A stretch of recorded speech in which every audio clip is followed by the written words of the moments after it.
these things are around now. They're pretty helpful. Let's show how we use this. Why was it a debate? What was the counterpoint? I don't know, that you can do it on your rafter square or something. Or that you should have a little blue book from 1942 that shows you everything you need. Welcome to the Fine Home Building Podcast, our weekly discussion of building, remodeling, and design topics aimed at anybody who cares deeply about the craft and science of working on houses, and Brian doesn't have his headphones on yet. There we go. All right, you're listening to Rob, Brian, and me, Justin Fink. Say hello, fellas. Hello. Hello. If you're new to the show, welcome. If you're old to the show, welcome back. Before I forget, let me remind you of our email address, fhbpodcast@taunton.com. That's where you can send us your questions and topics for discussion. If you aren't already watching a video version of this show on our website, then let me tell you where you can go. finehomebuilding.com/podcast. You can also find us on YouTube if you want to watch this thing. We are coming off of a week off. We played a best of last week. We did. Everybody deserves a vacation. Nice. You know? Best of. Best of. Best of status. There was no one here. Did we just pick an episode and play it, or did we actually make a compilation? It was an old Martin episode. Yeah, we were. It's one of our favorites. Fine Home Building was like all over North America last week. Yeah, we were gone. I was in Denver working. You were in Austin, Texas working. That's what's Kylie, our new senior editor. Where was Patrick? Patrick was at two different locations. Vegas. He was at National Hardware Show, and he was also at Milwaukee, looking at their new tools. I briefly considered doing the show by myself, but I thought that might not be good for the brand. I'm not sure if I could keep this going just by myself. We got a little feedback, Brian. Keith wrote in, I just listened to episode 113 on the way to work and can vouch for the pre-stain conditioner that Brian mentioned for the Cherry Mantle project. I've used a brand available in the big box stores for years with good success. I found the product after staining a maple plywood pantry door without pre-treating it and having to eat the cost of rebuilding that door. The blotching was horrible. The second one with pre-stain conditioner was much better, so count me in as +1 on pre-stain conditioner. I really want to... I've never actually done this. I've never actually used the conditioner. I know, I've been on jobs where you use it. I've always been skeptical about it. I always used like a wash coat of shellac or something. Skeptical in that you felt like it was I felt unnecessary. It wouldn't yield any kind of benefit. I felt like I was getting... You're buying a like, bottle of water. Yeah, you know, like when you buy a certain kind of paint or something, they'll recommend like for best results use you know, Acme brand sandpaper, pencils, you know, primer sealer, and you know what I mean. So it's like, I guess I felt like it was something like that, and you know, having been with Peter Gedries and remind people who's a finishing expert. We've done a bunch of articles with on. He's done most of his stuff has been in the land of furniture, so he does it for fine woodworking. But we had him do a couple of fine home building articles, and he showed how you can use de-waxed shellac, which they often sell as just seal coat at the store. You can use that to seal raw wood before putting on additional finish, and it will help kind of tame that absorption. So I've always gone that route, like a thinned out, diluted seal coat, which you can cut it to make it thinner with denatured alcohol, and that kind of seals the wood before you put the next coat on, and it helps control blotching. Sanding also helps a lot. If you go really fine sanding, that will reduce blotching. So are they doing the same thing, or is it still? I don't know. That's still a little bit of. We haven't done our homework. We haven't looked into what exactly preconditioner does. No, well, I'm gonna. Yeah. So for the show next week, Brian's like, it works. Who cares? It works. Before the show next week, I'm gonna go buy some and do a little side by side. Ooh, those sample boards. Because I want to do it compared to the seal coat. Right. So I'll bring it in and we can talk about it next week. And are you? All right, never mind. Not to rehash old conversations. I was just wondering if that's what we do here. Okay. If you are you just doing the conditioner and like that's it, then you're not staining. You're not applying any other dye stains or pigment stains or anything before to it. staining. That's when I've used it. Okay, so you have before added using something. stain. Okay. Yeah, and that's why. And it still gives you like the depth of grain of wood and stuff like that. Well, why else would you use a pre-stain conditioner if you're not going to stain after? I don't know. Didn't you do pine on top of your new cabinets in your laundry room? Roberto? Oh yeah, Brian saw those recently. Did you finish them? Yeah, Brian was, you know, He was duped by my edge treatment. His edge was sharp. I don't like it when you guys get together. I feel like something's afoot. No, I just used some kind of, I forget what I used. I forget a big old thing of tongue oil that I probably just threw on the thing. Yeah, that's always the easy way out. Tongue oil doesn't blotch. Yeah. Yep. Makes everything look good. Yep. All right, so Q1 is about metric. Does metric have merit? Do you guys like my alliterative title? I'm a sucker for good alliteration. All right, Tim writes, what's up, guys? Do you know of anybody in the American fine home building world who works entirely in metric? Metric makes a lot of sense to the rest of the world, and I think it would make sense here too. Every time I screw up dividing a fraction, I think about going all metric, and I've tried it a couple of times with moments of measuring bliss. But figuring out how to build something in meters and millimeters when the house, lumber, and tools are mostly all speaking in feet and inches usually leads to frustration and mistakes. So far, I'm not saying I've given up. Trimming a room in metric might be next. So what do you guys think? Are we doomed to an inferior measuring system because of our reliance on 4x8 sheet goods and the Great American 2x4, which, by the way, is 38 by 89 millimeters? Want to try going metric on your next project? Thanks. Still loving the show. Does anybody even do any? Did anybody here do anything in metric? No. The few times that I run into it is when working with hardware. Yeah, like especially cabinet hardware, the European hinges and slide systems and stuff. Yeah. Yeah, I find it very annoying. Maybe it's just because it's like he's saying, it's like Tim's saying, switching back and forth is the annoying thing. That's the annoying thing. It's converting. Yeah. That's going to even lead to more confusion than dividing fractions, which, you know, shouldn't. There are ways around. I'm not sure why you're getting so confused with dividing fractions, although I know a lot of people do. So you just got to focus on the tricks that get you out of that. Like, stop trying to divide them and just, you know. So if you. Let's say that you are you talking about your tactic for like splitting? Yeah. So if you have a board that's 9 3/8 and you need to find the center of it, you don't try to divide 9 3/8 by 2 and then get a weird fraction. You just adjust your tape measure so that it's to a number that you can easily divide, and then find the center of that. Then you make those 2 hash points. Yeah. And then find the center of that. You can do it that way too. I was saying that, so you could hold your tape measure at 10, slide it so that you have an even amount sticking off either side of the board, and then mark 5, and that will be the center. Or you can guesstimate, like if you know it's 9 3/8, measure 4.5 from either end, and you'll have 2 tick marks, and center is the point between those 2 tick marks. So I find that I do as little math as possible because it's always good because I can't. But sometimes you have to. I mean, if you're adding up things like, all right, I know my door is going to be 1 inch thick, and I want a 1/4 inch reveal, and my panel thickness is 3/16, and the hardware, you know, you need to be able to do that stuff too. But I think you're. I think it's the dividing the fractions that's the hard part. Yeah, because adding up's easy. I think for the most part. I mean, you're dealing with. I mean, I guess if you're really not comfortable with math, it could get sticky. Maybe. But I just visualize my tape when I need to. Yeah. I think it's a skill that you get when you practice. Just because I know Brian, I just heard visualize, and for some reason I interpret that as like Brian like doesn't use a tape measure. You know what I mean? He just visualizes it all coming together and like, where is center? Yeah. And through the energy of like the wood speaking to him. I contemplate that for a while, then I know what to do. The other day on the table saw, this reminds me of that, I needed to roughly split a board in half that I was using for something. And I'm trying to remember. I think I was just roughing it out to get it ready to run through the thickness planer. So I didn't need to be perfect.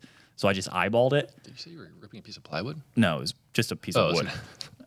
Nice. So I ran it through the first pass, and then you take the remaining piece, and then you run that through too, and it was dead on. Like I hit without measuring the exact center of the board. It was like if I did nothing else today. You shut down the shop and just go inside and just crack a beer. Take off the apron, turn off the lights, go in and tell Erin about it. Yep. And she's like, I don't care. Yeah, it's good.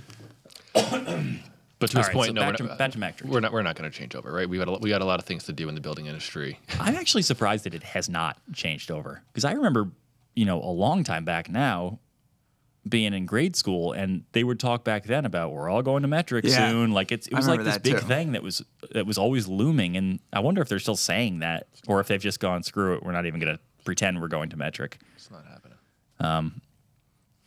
You don't think so? No, you have to. Literally, the entire rest of the world is in metric.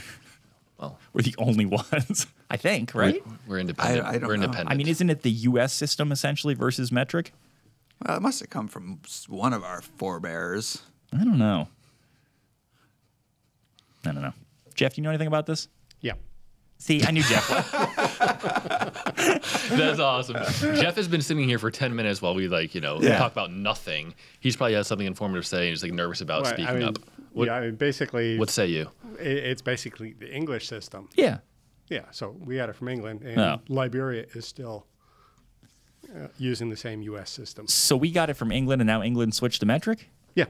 Those are turncoats. Well, I mean, they're like Canada. It's like, you can still buy a 4x8 sheet of plywood, but you buy a liter of gas. It's, it's kind of mixed. Weird hybrid. Yeah. Well, a lot of those guys who work in metric really do know the inch equivalents you without get any used trouble. To it real quick. I'm not sure that you would. I mean, hand me a 38 by 39. No, that stuff, I don't know whether the nomenclature changes. I mean, let's face it, a 2x4 is not 2x4. Yeah, but I'm really curious, like when a builder walks into a house in Canada and he says he's like, oh, well, you use 39s here? You should have used 48s. They just call them the small sticks, the medium sticks, and the big sticks. Oh, you went small here? You should have gone medium. Like, how do they do that? What's the shorthand version of it? Because you you used 8s? You should have used 10. Or like 2x8s, 2x10s. Are they saying the whole number? That I don't know. I mean, because I think dimensional lumber is still 2x4s and 2x6s. Oh, so they call those by our names. Yeah, I think so. Oh, all right. So they really are mixing it up. We need somebody from Canada to send us a note and tell us what the job site slang is when you're working in millimeters. Like if you're up on the scaffold and you're measuring trim and you're calling it down to the guy at the saw, what are you yelling out? Are you saying like 38 minus or like, what's the lingo? I'm interested. You guys aren't, I guess. I'm interested. Brian's really interested. By the way, I feel like we did an article at one point where a builder was making the case for switching to metric when measuring a roof for framing because it made the math easier. Was that John Carroll doing that hip roof? Do you remember this? I don't. Brian? I don't either. You're going to have to dig that one up. I remember a long time back we had this tape measure in the shop here at work where somebody tried to invent their own measuring system, and I feel like it was called Bob. Like it was like, how many bobs is this? Stop it. Is that real? Yeah, I'm gonna ask downstairs because somebody else around here, the old guys, will remember. Sounds like something that a former editor would do. I think it was essentially metric because it was like 10. It's like 10 bobs. Sorry, I got no work done this week. I've been working on this side project. Imagine grabbing that one and just like not figuring it out. But aside of sort of a side tangent here with tape measures, what do you guys prefer in the tape measure category? Because I feel like there's so many different variations in terms of like some that you pull out and they automatically lock open until you squeeze the bottom of it and then it retracts. Some of them have a small hook. Some of them have a hook that you can either hook on the top side or the bottom side of the tape. What are you guys rocking and rolling? First of all, what do you got in your tool belt right now? I'm rocking just a Stanley. I don't think it's the Fat Max. Fat Max is too big to fit. Too big. It's too big bulky. to fit in the pouch. Usually I lose a tape measure, and so I just go and grab whatever I could find, and they're all like different types. Because you have like this odd collection. Yeah. But I just like the standard old kind of Stanleys that don't lock. Small hook. Get the lock on top. You have the lock on top, lock. though, right? Yeah, in case you want it. Yeah, in case you want it. Yeah. In case you want it. Yep. How many feet? Ooh, that's an interesting point. I like a small tape measure. I'm usually going sometimes. 25 feet. That's my happy. Yeah, that's like in the tool bag. In the shop, I go smaller Yeah. because you don't have to carry as much. And it's nice. You're never going to measure beyond 12 feet in the shop. Yeah, that's a good point. I find all the features clumsy until you need them, and then they're nice to have, like the top hook and The top stuff. hook is awesome. When you need it, it's awesome, but it's kind of can be in the way too when you don't need it. So I have two. I have the simple version, doesn't lock. Actually, I think mine actually does. I think my simple one does do the bottom lock thing, if I'm remembering right. Yeah. And then I have the big thing with all the features that I just don't use that much. But yeah, it's. I used to really like the idea of the ones that had the magnet on the tip, so that if you're working with metal or something, you can extend it and just it'll stick, and then you can. So you can. It's really easy to get inside measurements because you don't have to hook it on something. You can just stick it to. It would even sometimes stick to the metal corner bead or something in a wall. So if you had like a little interior jog, like you were going to fit a cabinet in, you could stick it to one side and then walk across, and it would kind of. But then it was really more annoying than anything else because it would stick to all sorts of things you didn't want it to. So do you like do you have like the old metal, like the metal body? I have some of those. I like the plastic that has almost like that, almost like a dimpled surface, almost like a basketball. It has a little bit of a texture to it because you could write like your measurement on it. Which brand is that? It's like the Stanley I have. It has like almost like an orange peel kind of deal to it. But if you write on it with pencil, you could almost just like smudge it off with your your finger. You don't even have to really erase it. You're one of those guys. You write it right on the tape measure. Occasionally, I write it right on the tape measure. do you calibrate your hook? It's interesting you say that. If you're serious about stuff and you're using multiple tape measures, you should definitely make sure that they're all measuring the same because I've gotten screwed by that. Yeah. Like, and what about when you're doing? I bought a brand new one that was way off, like totally screwed me. Yeah. And what about when you're doing the inside dimension versus having it hooked on something and you press the hook in and it moves in a little bit? Yeah, that's supposed to happen. And so because it's compensating for the thickness of the thickness hook. of the hook. Yeah. So people often worry like, oh, that's wiggling, it's loose. It's intentionally loose so that you're either hooking over something or pushing against it. I think mine's got too much play in it. It might. You know what makes Because great? my inside dimensions, whenever I use it inside, it's off. So I've learned to just measure a little long on those and try my piece because it's always short. You probably just have. It's probably just too loose. It might be shot. Yeah. Have you tried the fast cap tape measures? Fast cap. I have not. Oh yeah, they're awesome. Really? Yeah, they got like a little pencil sharpener. They're really light. They have a writable surface on them. They're like a nice white tape, and they make like specialized ones. So you have one that's for cabinetry, one that's for all-purpose. We did a great article on tape measures once. I don't know if you guys remember that, but It was the like, day I interviewed here. They were What's that? working I on bet that. we did. Yeah, and it was like, and it was No, it was good. It was deep and like, and it was how to use them. It Oh, was really? like, How do you tape like, measure? Yeah. You're Yeah. working in the shop. Do you have any of those like flat Yes. tape measures? And that was the flat back is made by Yeah. Fast Cap. And so the idea there is that tape measure is usually rounded so that it will hold itself Yeah, so out. it's rigid. Right. Rigid, yeah. Yeah. But the flat one is nice because you can put it over like a sheet good, and you don't have to roll the tape measure to mark Right. it. It's nice for storyboarding, story pole and story stick kind of stuff. But that was the one that I bought that was so far off. Really? Like ridiculously. But you could adjust the Like hook. an eighth, I don't know. Really. You could adjust it. No, I had to throw it away. Oh, really? Yeah. And I didn't buy a new one, but I want one. I just forgot after that. Interesting. It is interesting. For sure. Do you ever use the wooden folding stick?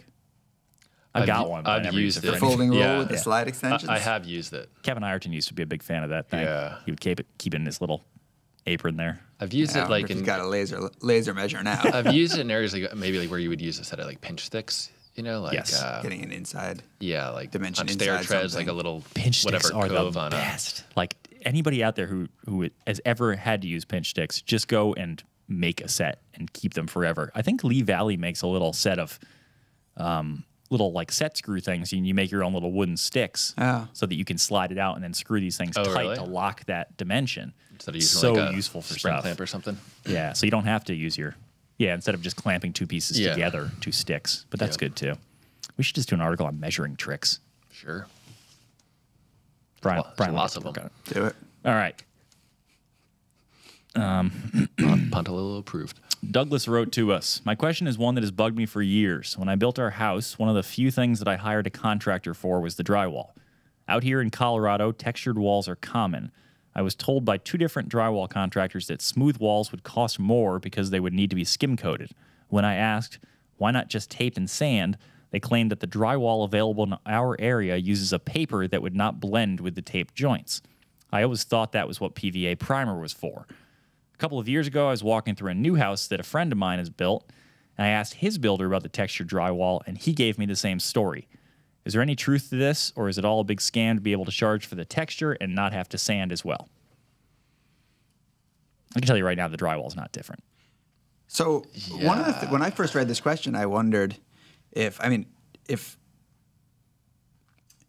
what the drywall contractors are saying is that, and we've actually covered a level 5 drywall finish in the magazine. If what they're saying is if you want perfectly smooth walls, and any drywall contractor I hope will agree with that. If you want perfectly smooth walls, you have to skim coat them. That's what a level 5 finish is. Yes. And if you don't skim coat your walls, I don't care how good of a taper you are, if you take a good look down that wall, you can see it. Yeah. So maybe that's what they're talking about, the difference between like a really good level 4 finish or a 3-coat finish and then a level 5 finish where everything's skim coated and everything is dead flat. Maybe, but but what he's saying is that like the drywall's different. Yeah, it's not though. It's just not. It's the but same still, drywall. But I still wonder if they're leading. But the solution is to skim coat. So I wonder if what they're saying is that not the drywall is different in their area, but when you don't do that, the difference between the drywall and taped surfaces. Do we need the hands here? What is that? Yeah, Well, it says drywall, they're claiming that the drywall available in their area, meaning like there'd be drywall in other areas, but just not in ours, that uses a paper that would not blend with taped joints. I don't know what that means. I don't know what that means. That they finish differently? It's not true. Yeah. That's the point. It's a regional thing. If you go out west, they finish walls differently. That like knockdown or orange peel textures are what you get, unless you want something different and you want to pay extra for it. It's just like right. In the Northeast, it's weird to us because we have smooth walls everywhere. If you go out there, smooth walls are weird. They don't have them. It's just, and if you go to Massachusetts, they do plaster still for some reason, just in Massachusetts, along with their strap ceilings. And I don't know why they do those either. Unbelievable. But it's just one of those weird regional things.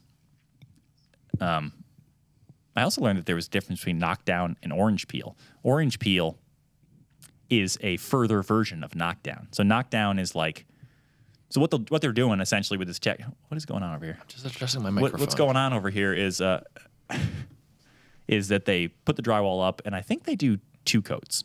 So they do compound tape, and then another coat of compound to feather it out, and then they're spraying on the last coat. Which is the texture. It's either compound or it's primer surface or whatever they're using. And it's their primer. It's probably that. Like a high build primer. And so if they just leave it, whatever texture comes off this gun, that's a knockdown texture. Mm-hmm. Or it could be like a splatter finish. There's different terms for it, but largely it's called knockdown. Then if they come back and lightly sand it or flatten it so that it has kind of those little flattened plateaus, that's orange peel. So that's actually kind of the premium finish is the orange peel. They just run a trowel on it. Yeah, they just flatten it or sand it. Yeah. Interesting. So that's actually what I did in my shop when I just did it over again. I used the drywall gun to spray thinned out compound, and then I knocked it down. I love it. I think it looks awesome, and it was so much easier. And did you then prime the walls too, or did you just use that as your primer? Oh, I primed them after that. You did? Yeah, because it was just compound. It wasn't primer. It was just compound. I just thinned out. Thinned out compound. I think I used.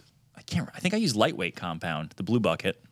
And you sprayed it through a paint sprayer? No, I sprayed it through a drywall texture gun, which is super cheap. You bought it? I bought one from Harbor Freight, and it's essentially it hooks up to your air compressor and it has a big hopper on the top. You pour like the pancake batter consistency stuff in there, and it just has a continuous flow of air. You pull the trigger, it drops the compound across this airstream and splatters it onto the wall. Wow. Can you adjust the texture? You can change the tips, I think, to do that. Yeah. It's really pretty awesome. It's a whole different world. I mean, obviously in other parts of the country and how they build, but even like textured ceilings, like there's different styles and different terms. Like in my in-laws' place, they got a turkey foot textured ceiling because they all like that's like the pattern. It looks like a turkey foot.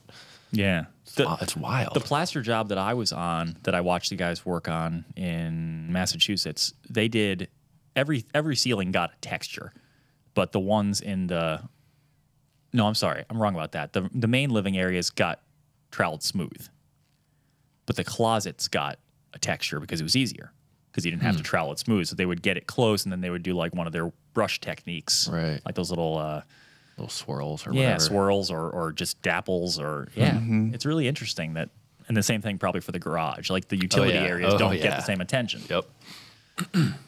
Anyway, All those garage parties that they have out in the Midwest. Up in Canada, they get their compound in buckets. I mean, not buckets, in boxes. Yeah. That seems pretty smart to me. Interesting. And Why are milk we comes in bags. Yeah, well, milk comes in bags. That's a little weird. But Excuse me, Jeff? milk in Canada is sold in bags. Yeah. It's a little strange. But I think they're onto something with these boxes, though. We're wasting our time with these big plastic buckets. That's a lot of waste. What are you going to do with the bag after you're done with it, though? Bucket. I mean, Throw it away. you do It's a a lot lot of stuff less- with a 5-gallon bucket. It's a lot less plastic that you're creating in the first place. Yeah, but what can you do with You can also stack more the boxes. hundreds of 5-gallon buckets that drywall contractors got? Give them away to friends. Christmas gifts. Make them into stilts and Put one of those little dividers in there and the 3 different kinds of popcorn. That's a good Christmas gift.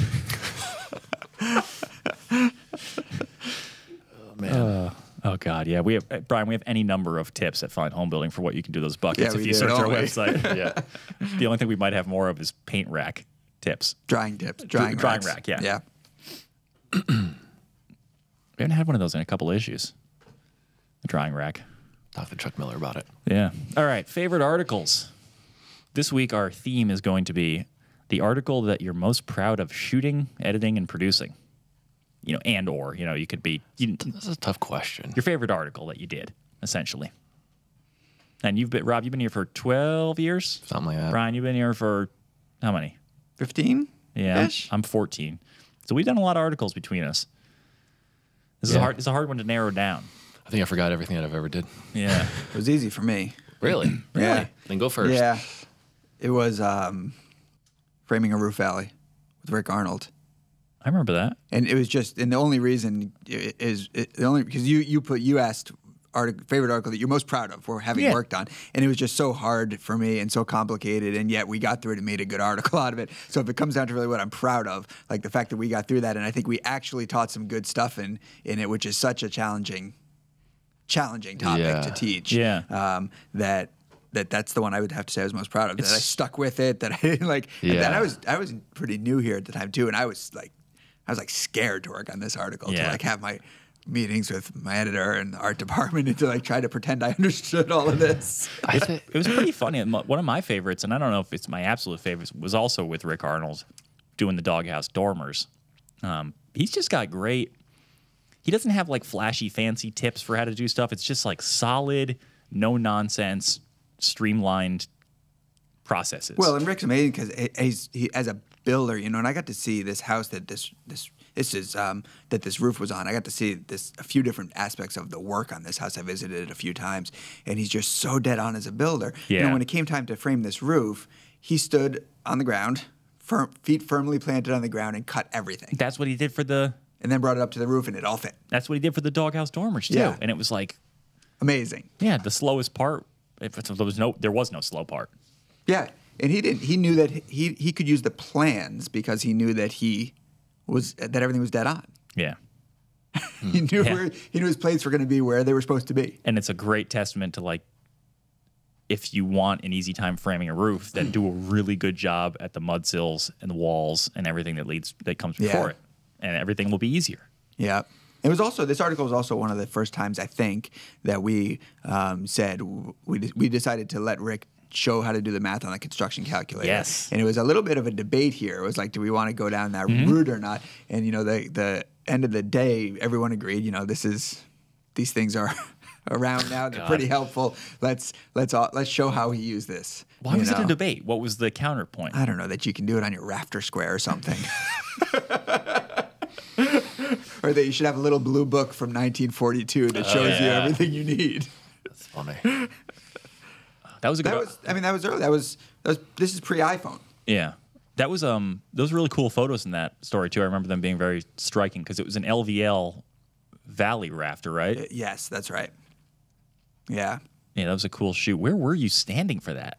I had a lift. Oh, okay. Yeah, I was off the edge of the house in Nice. Like a scissor lift or a cherry picker? a big boom lift, like a big boy. I just rented it and had it delivered to the site. It was there when I got there in the morning. Any shoot that I've done that had a lift is Yeah. like my favorite shoot. I shot yeah. I shot a Steve Basic house once, and he got an arborist to come by with his truck, and this thing had like I forget what the capacity was, but they just kept on telling me to go higher and higher. And it had to like articulate and unfold like 3 times off the top of the truck. And I was like, yeah, I'm not going any higher. This is crazy. Yeah. I've never used one before. The guy came over, he's like, you know how to use this, right? I was like, nope. And he's like, oh, you just grab this joystick, left, right, down, up. I was like, he's like, go for it. Yeah. Okay. Yeah. If you're in a lift, it's a good day. All right. What do you got, Rob? So I've got 2. My first one. If you're in a lift, it's a good day. My first one is not like a really excited. When it comes to content, it's not really exciting, but I guess I'm psyched with. To me, it's like the quintessential fine home building article. It's called "Replace a Rotten Lolly Column," and it was written by Manny Silva, who's written a few articles for us. And it's kind of like a perfect kind of problem solution article in my mind. You know, for people who don't know what a lolly column is, because in certain regions of the country, I guess they don't have lolly columns. It's that metal tube that's supporting the beams in your basement, typically filled with concrete. Do they not have lolly columns in different parts of the country because they don't have lolly columns and use something else, or because they don't have basements, so they don't know what they are? Could be either. Could be either. Okay. Yeah. But what happens, especially in New England in these old houses, is that that the bottoms of them, as they kind of interact with the concrete, and of course there's going to be some water events in that house likely, but they could tend to rot, you know, at the bottom water and events. corrode. Water events. That's what basements are for. Why can you not talk about water without making it sound weird? Well, because it could be like a water. It could be either like runoff. Flooding. It could be flooding. It could be a broken washing machine hose. But it's it flooding, Could be, no matter what it is. so it could be All those flooding. things. All those things fit into the category of flooding, don't they? It could be it could be a flooding event. I just keep thinking of wind-driven moisture. And what was the other one you had? Yeah, wind-driven moisture, because it could be wind-driven snow that then pools up and all that kind of stuff. Jeff, what was Or the just third moisture, one? right? 'Cause Or just moisture. it rides on air. Yeah, it might not be rain. I feel like there was a third one. Yeah. Anyway, so it was like one of those things where you find like the right author, because Manny has done this a bunch, and so he's got just like these tried and true techniques on how to do this. And so It was super focused. That's It what I was love super about that focused. project. Oh, yeah. It's like, well, we're not getting distracted. We're going in, we're replacing this post. Yeah, we're getting out. Yeah, we're gonna tell you how to support the beam while Yep. you replace the post. We're gonna tell you how to dig and pour a new footing, How big it should be and how why. big it should be and why, how to cut that beam, how to put it in place. He also puts it up on a pier, which is cool, because if you have a water event, that water won't get in touch with that column again. And then we've got a sidebar from engineer, his name is Rob Munak, which takes head on the decision that you're likely going to face in this context was, should I try to straighten that beam? And, you know, and so he has a point of view as to like, no, you shouldn't, because you're not going to straighten that beam. You're going to jack the house off its foundation before you actually get that thing flat. And crack all the drywall.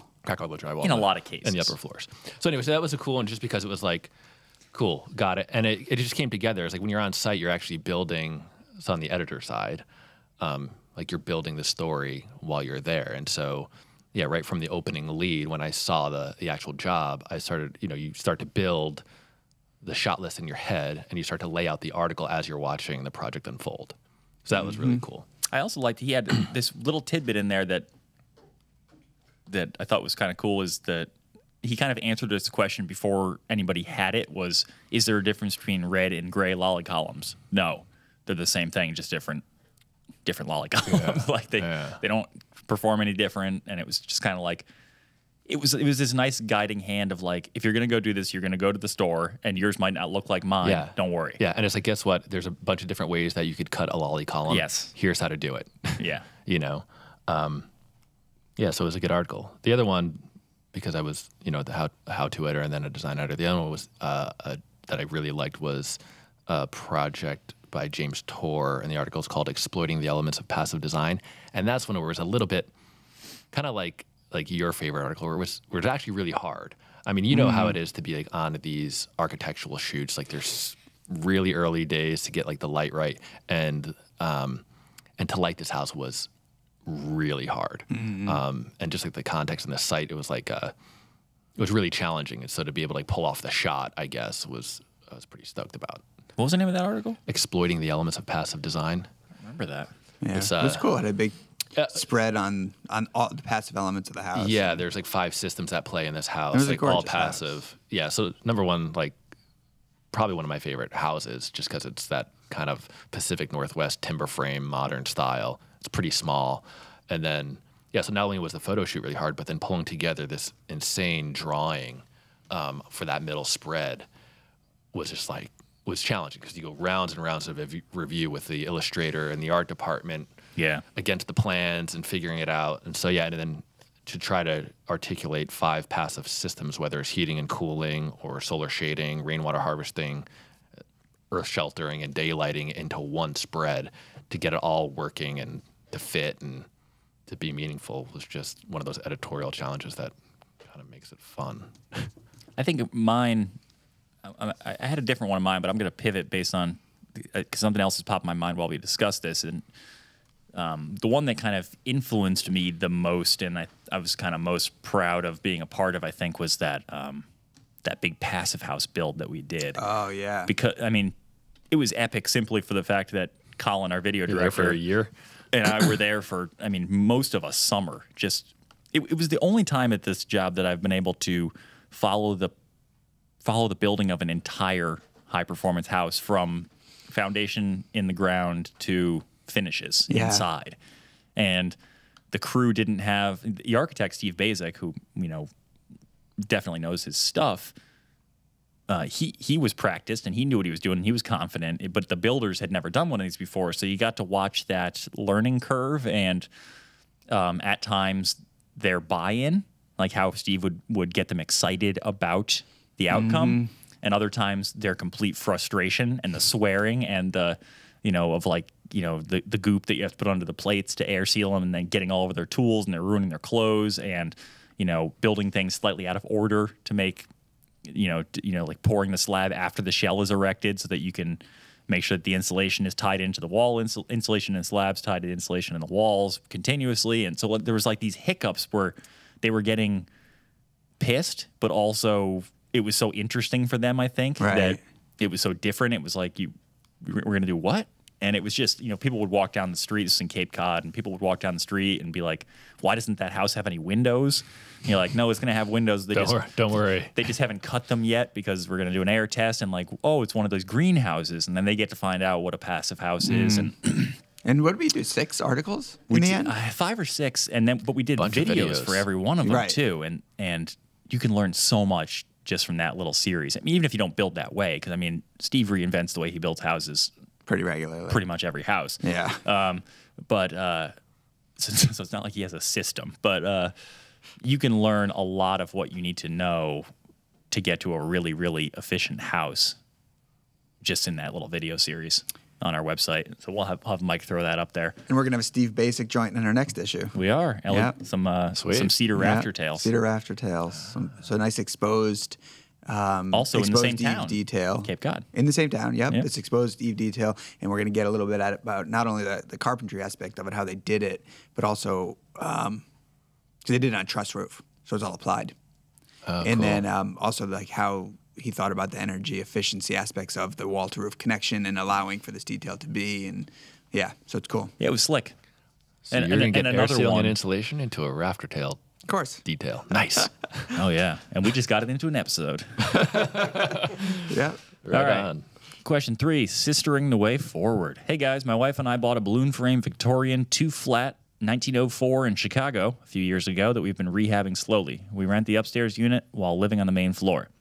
We recently completed a basement dig out in order to duplex our unit down, nearly doubling our square footage, and are now in a position to gut our main floor, living room, dining room, etc. My question is about what I should consider about the 2x8 old growth floor joists that support the floors in the unit above us. During the basement dig project, I had our contractor sister an extra 2x8 in the areas where the span, which is roughly 14 feet, wasn't being supported by any of the new interior walls.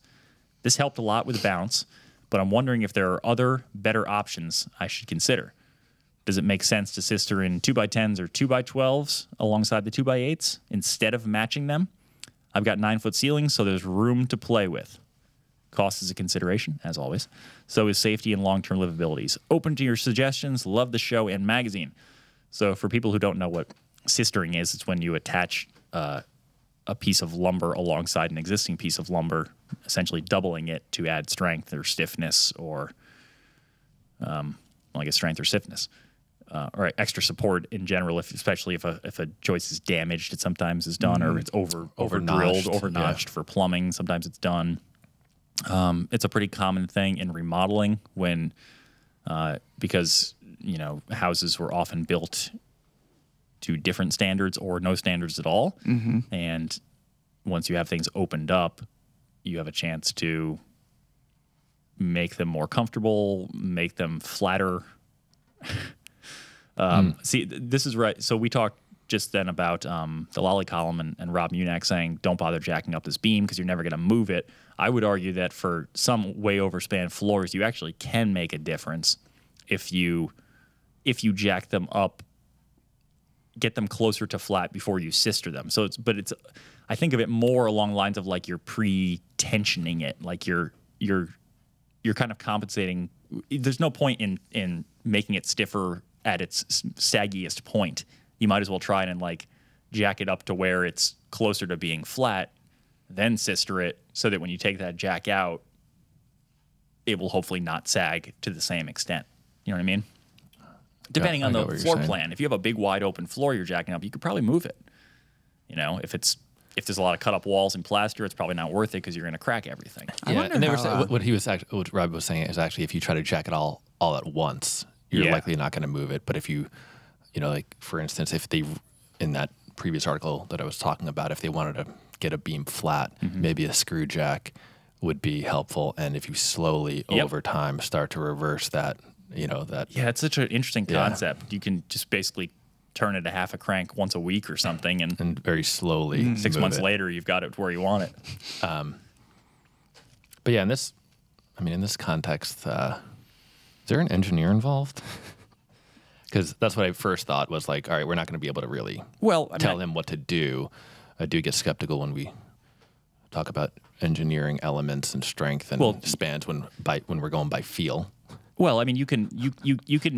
He didn't say what the joist spacing was, but let's assume that it was 16 on center.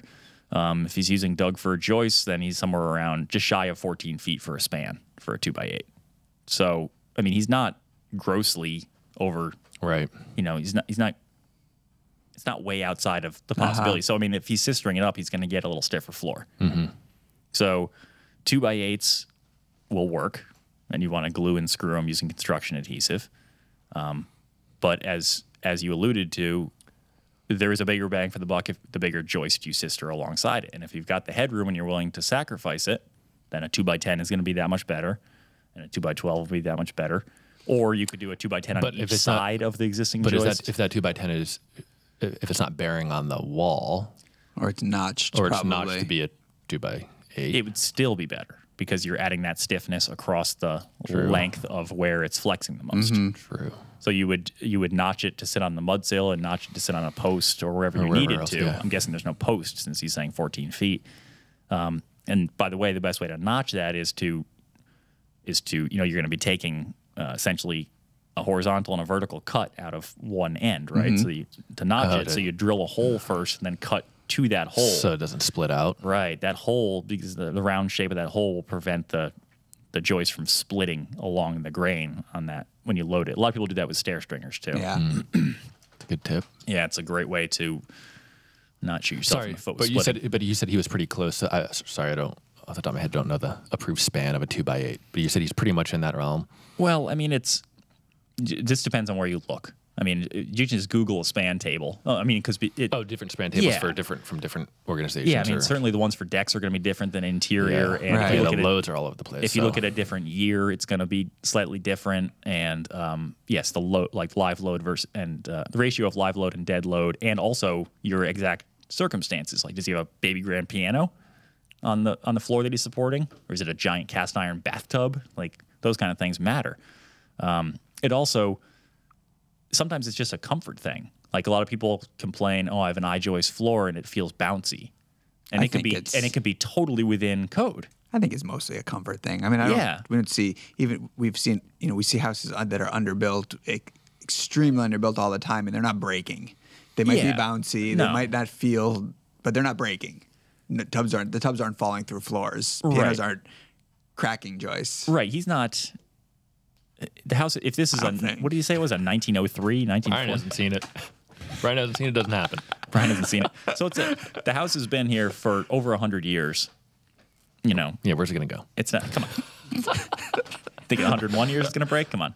I shouldn't laugh about this. So serious business. Well, no, it becomes an issue of, like, is the china rattling? Are doors not closing accurately? If you see it continuously getting worse, like, hey, this door used to operate and now it's pinching. Right. Then maybe you won't want to go down to the basement and take a look at what's happening. Right. Although sometimes it can pinch and then it'll stop and that's where it's settled to. Mm-hmm. You know, that can happen in a new house. But when I was bringing up the I-joists, the engineered joists, those can be designed by an engineer, approved by code, installed, and totally structurally sound, but they still have a bounce to them. So some people overbuild, go beyond the code in order for it to feel more stable. Mm-hmm. So, yeah, sister it up if you want to. 2x8s will help. 2x10s are even better. Piece of steel in between. Flitch plate. Flitch plate them. That would be a little overkill, I think. How do you feel about sistering those with LVLs? Don't get me started. All right. So we have an If you article. have to. We have an article. What is it? 6 ways to stiffen a bouncy floor. And Mike Gerton worked on it with an engineer. And Mike can throw that link up to it. And a lot of the information I'm giving you right now is part of that article. And you actually can sister up joists with LVLs when you need to. It just bothers me when it's sometimes done in an effort to be like, this is the best quality you can get. Maybe. But yeah, that is a good article because there's a bunch of different, like there's strapping strategies, there's assisting strategies. There's different strategies for every kind of situation you might be in. Yeah, it's a good one. All right. Lastly, we have open riser stairs. This is good. Taylor writes, hello, gents. I look forward to every Friday morning when I can drink my coffee and listen to you guys. Thanks for the entertainment. Quick question for you. After looking up Brian's favorite whole house design from last episode, 113, I'm curious about the stairs in that house. I'm in the process of designing my future house and love the idea of open stair design with no railing on one side. What does the code say in regards to this design feature? My city uses the 2009 IRC. I've attached a few pictures of the stairs I'm referring to from Brian's article. Also, what are your thoughts on how to build this? One pre-made piece off-site. Thanks again and love the podcast. Brian, you want to describe what we're seeing in the photo? A stair that would never meet the code anywhere. Correct. But so what is this? But there's some things we could say about it. What does it look like? Describe it. It's two stringers with housed treads in between them. There's no railing on either side of the stair, and so there's also no balustrade coming down the open side of the stair, and the risers are wide open, well beyond the allowable. So essentially, we got two long angled members and then a bunch of treads. Nothing else. Correct. Beautiful. Yeah, applied directly to the wall. I mean, seemingly. Yeah. So, yeah. Is it white oak? Yeah. It's a good looking set of stairs. I remember right. Okay, so we'll never meet code. So why doesn't it meet code? It doesn't meet code because it has no handrails. I know. I'm going through the list. Has no balustrade on the open side, and because those risers the open risers are too tall to be open. Yes. And that's an assumption, but I think it's safe. It's a safe assumption looking at that. You can't be able to pass a 4-inch ball through any opening spaces in the stairway. It's the same spacing with, I think, everything around stairs and balconies, and it's always a 4-inch sphere. I guess I didn't realize that when it came to the risers. Oh, yeah. It's that same thing. I thought it would be I knew that there was going to be a That's why so often when we but- see these stairs, they're built with 3-inch thick treads. It looks really nice and beefy, and it's also But it diminishes the Gotcha. opening. Right. So do you know how they got this built on this project? Brian's answer, I know it's going to be. It's the same answer he gives every time this comes up. It's there. Well, it's one of two answers. The codes are different from one place to It's another. not that one. Or they did it after they got the inspection. Oh, no. It wasn't. What do you think I was going to say? I thought you were going to say, well, I guess it was codes are different everywhere. It's usually some variation of that where you say, like, well, if somebody approved it, obviously it got built. Right. Someone approved it, or they didn't, or they put that in after the fact. Once the inspector leaves, you can do whatever you want in your house. I've been in several homes, because Maybe you shouldn't, but because feature stairs are a thing, Right. Right. I mean, like that's definitely a beautiful set of stairs. I don't think it's not safe. period. It's not safe.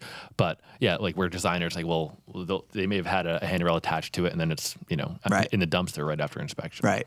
Listen, we're about 1 year away from having to clip into a lanyard before going up the stairs. That's the path, that's the path we're on. So you can do that. You can do the open risers. You just have to meet that the clearance that Justin mentioned of this a 4-inch sphere essentially. 4 inches is basically what it comes down to. About 4 inches is the maximum allowable space. You do have to have a handrail on one side, and it has to be continuous. You don't have to have a handrail on both sides. yes. And I'm actually not positive about the open side of the stair, but I'm guessing that that the IRC says you have to have some sort of balustrade there. Oh, yeah. Right? Yeah, And then for it's going to sure. have that same, all of the openings are going to have that same 4-inch sphere requirement. Absolutely. I mean, to me, this is just a really poor design. This stair. It's terrible. No? Well, I want to hear why. Because it completely eliminates. I mean, it's great if you could design something that's aesthetically pleasing to look at, but if it doesn't like function at all and is straight up dangerous, then you don't really have a good design. Well, it's not. Form doesn't meet function here. You're not blending them very well. Although It's like, I think it's if this child had socks on her feet, she would be skating on that on that stairwell. to me, the short-sightedness is maybe it's a good idea to not have a railing now and you think it's cool, but when you get old enough that you want a railing, you're going to be pissed. Like when I built my back porch, I hadn't yet put a railing on. It only has 3 steps. Hadn't yet put a railing up, and I think it was my parents and my grandma and somebody else at 3 different times came over, and each one of them commented, not like in a like you know we're gonna bust your chops on this, but like I need a handrail. Why don't you have one? It was like the other one was like I think a pregnant lady was visiting, and it was like a real issue. And I was like, wow, for me, I don't care. I never use a handrail, but people are really affected by that if you don't have one. I bet if you had a handrail, you'd use it. I do have one now. It's up. I just hadn't done it yet. Yeah, gotcha. Hadn't been finished. So Rob doesn't like it, Brian. Rob doesn't like it. I just think it's too much. It's too far. no, it's not too much. It's stripped just down. like it's too like little. it's Right. Even Congratulations. even a handrail against the wall would be a huge improvement on what they have. Just a simple, clean handrail coming down the wall it's would just- be. Design needs to be like comprehensive to me, and this is not. This is just so. This is part of your article, Brian? This is for. I don't think that photo was in the article. Maybe he grabbed this from somewhere else. It might have been online gallery photo. We didn't put it in because it didn't meet code. No, I mean you can see it in the article. Makes for great pictures. Yeah, That's all that matters, Rob. Apparently, someone approved it somewhere. Hashtag stairs. Margate, New Jersey. feature stairs. New Jersey's Easy. usually tough, too. Hashtag easy inspector. Yeah. So I'm going to tell this guy not to build it, but if he was to build it, we could definitely build that offsite, right? Oh, right, the building thing. Yeah, yeah. I would definitely It'd be build great this start to offsite. building a shop and install. Yeah, because you're never gonna. There's no reason not to. I mean, yeah. First of all, it would be heavy. I guess that would be a reason not to. And if you didn't have access to bring it into the house somehow, like if you had to hook a corner or, like, obviously think that through. You don't want to build this whole thing and not be able to get it in. I mean, I guess it also sort of depends on how you're building it. Like maybe he has dovetails that join together where the stringers and the treads come together, so they just naturally lock together, and you could do it on site and it wouldn't matter. Like it's going to kind of set itself up for success. You could do a dry fit in your shop and then take the pieces to the site and assemble them there. But build in the shop or on the floor right next to the stairs. Don't try and build it in place. Right? Right. That's going to wrap us up. If you have questions or topics you'd like to hear us discuss on an upcoming show, shoot us a note, fhbpodcast@taunton.com. Also, if you like the show, hop onto iTunes, share the love, give us a rating and review. That's how you help us get found by other people. And it would also help if you tell some friends and family and coworkers and your contractors. Also, if you want to check out the video version so you can see all of Brian's hand gestures, go to finehomebuilding.com/podcast or hop onto YouTube and search for Fine Home Building. So, until next time, this is Justin for Brian and Rob saying keep craft alive and happy building.